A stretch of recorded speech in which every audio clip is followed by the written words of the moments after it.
you postponed your Pinewood Derby with everything going on? Don't let the Scouts' efforts go to waste. Host a virtual derby. It's simple. Pick a day prior to the race. Have your Scouts drop off their Pinewood Derbies in a little Ziploc bag. Just like a regular race, assign your Scout a number and place it on their car. On a separate day, set up the track. You only need 2 leaders to run the race. This pack used a GoPro, but you can easily set up your phone to do the live feed. Utilize your social media presence and use your pack's Facebook page and use live video option. Families can enjoy watching the race from their own home and leave comments cheering for their fellow Scouts' car. Good luck, stay healthy, and keep Scouting thriving. Thank you, Chip. Hey, everyone. We're 1/12 of the way through 2021. Isn't that great? And since it's midwinter, I'm thinking of things we can do in warmer weather, as you can see behind me. We appreciate everyone's efforts as we continue to navigate through this process, and thank you for taking the time to attend Roundtable. We look forward to a fun summer camping season. Our outdoor program folks are working to plan a safe and fun camping program for Scouts across the Council, following all state guidelines, of course. Recharters continue to be processed. If you've completed the process, you can print your own charter from My.Scouting under Organization Manager. If you don't see one available, I would suggest you contact your unit charter contact to verify if it's been completed. Once the recharter is submitted to Council, it'll take about 4 weeks to get it processed. We still have many units who haven't completed the process, and it's your unit responsibility to ensure a timely recharter so that all Scouts are properly registered. This can affect advancement, tenure tracking, and insurance coverages for your Scouts. So please ensure that it gets done if it hasn't already been done so, and thank you if you have done it. Any questions can be directed to your unit or district commissioner. Speaking of unit commissioners, I know you're all excited by that concept. We've asked the district commissioners to ensure that each unit has a commissioner assigned to it. Just as every Scout deserves a trained leader, every unit deserves a trained unit commissioner. If you don't know who your unit commissioner is, please contact your district commissioner to find out. Your unit commissioner is your link to district and council resources to help you bring a meaningful program to your Scouts.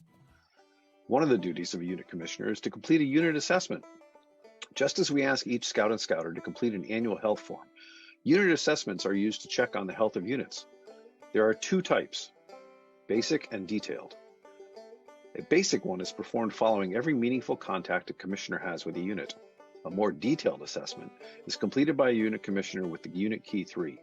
We ask our unit commissioners to complete 2 detailed assessments and at least 6 basic assessments annually for each unit. We use the unit JTE forms as part of one of the detailed assessments, but there still should be a conversation with the representatives from the unit. The assessments are collaborative and designed to help units identify areas where they are doing well and identify opportunities for improvement. If you haven't participated in a unit assessment, please reach out to your unit or district commissioner and ask for one. February is an important month for Scouting. It's our anniversary month in which we also celebrate Scout Sunday or Sabbath. It is important to recognize your chartered partner during Scouting's anniversary month. Those charter partner institutions that are faith-based should be engaged in a congregational celebration where the pack, troop, or crew plays an active role in the service. This month is also when many packs conduct crossover events for Arrow of Light Scouts. This year certainly will be different. We look forward to seeing how packs will be creative with those crossover events. A couple of housekeeping items.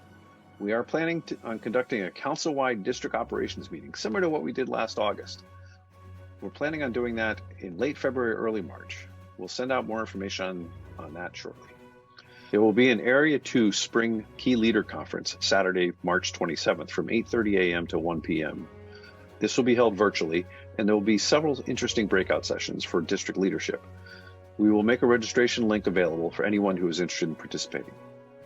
Both of these events will be held at no cost to participants and will provide valuable information to district leadership. And while we're waiting for the final tally, we know of at least one Scout from our council who is part of the inaugural class of female Eagle Scouts. That is awesome.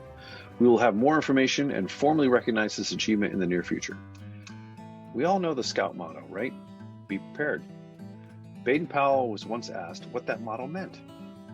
What is a Scout supposed to be prepared for? Why, any old thing, Baden-Powell replied. That is a tall order. Life holds a lot of surprises, and we can't be prepared for all of them. But in scouting, we teach scouts how to handle many surprises and crises. We teach them how to give first aid, how to live comfortably outdoors, give service to their community and nation, clean up their environment, do good turns for people, and a host of other things. We talk about being prepared to make choices between right and wrong, too. Preparing youth for life is what scouting is all about. We ask that you do your best to ensure your scouts are prepared for any old thing. Again, thank you for all you do for scouting. Back to you, Chip. And here we are in the captain's chair of the Starship Enterprise. Much like the captain's chair, we speak to the man who keeps things going, Mr. Michael Brown. Mike, take it away. Hey everybody, I know it's freezing outside and there's snow on the ground, but summer will be here before you know it. We are moving forward with our planning for in-person resident camp and day camp for both Scouts BSA and Cubs at JN Webster and Mattituck. We are also very excited to be launching an all-new day program this summer for Scouts BSA and Cubs called Workomen Adventures. So, if your unit hasn't reserved a site yet for the summer, please go make a reservation right now. For more information on all our summer programs, go to ctscouting.org/camping. See you at camp this summer. Is this thing on? Hello? Hello? Kevin? Kevin, are you there? Kevin? Ah, there you are. Hey, Kevin, you got something important for us? Fill us in. Thank you. I'm going to figure out why I'm standing by. Well, happy February, sports fans. Continuing with our theme of the last couple of months, I wanted to tell you about something related to My.Scouting that I found was really interesting. As we get ready to reopen scouting and welcome in new families once the world opens back up again, I'm sure we're going to have a lot of pent-up interest out there about our programs and getting outdoors and going to summer camp and doing all the great things that scouting does. There's a lot of resources available for My.Scouting that can show you how to make the most of it. So I'm going to share my screen here. And I just want to show you this website, which is a link off of scouting.org. I'm going to put the link down below so that you can easily access this. But this is basically instructions and various videos that are going to tell you how to use My.Scouting to invite scouts to participate in your program, to accept their applications online, and how to manage that whole process. So real quick, I'm going to show you through some of these things. If you prefer to read rather than watch a video, you can click here on the online registration unit guidebook. It's got a great screenshots and lots of different information about how to work this. But also, they've got lots of videos like you're going to see here on the right of the screen. So you've got the various volunteer roles because there are certain people who have a specific function related to online registration and online invitation manager. So these are the checklists to get ready to use these pieces of software. First thing you have to do is update your My.Scouting profile. There's a little video here about that.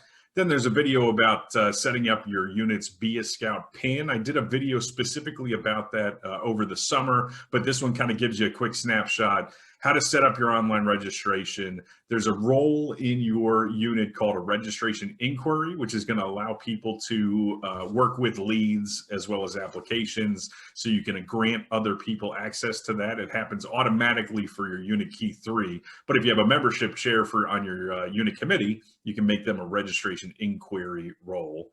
And then finally, there's a COR delegate. So if you have a chartered organization rep who's not really computer savvy, is probably not going to go in and accept adult applications online, there's an opportunity for that COR to assign a delegate who can go in and do that on his or her behalf.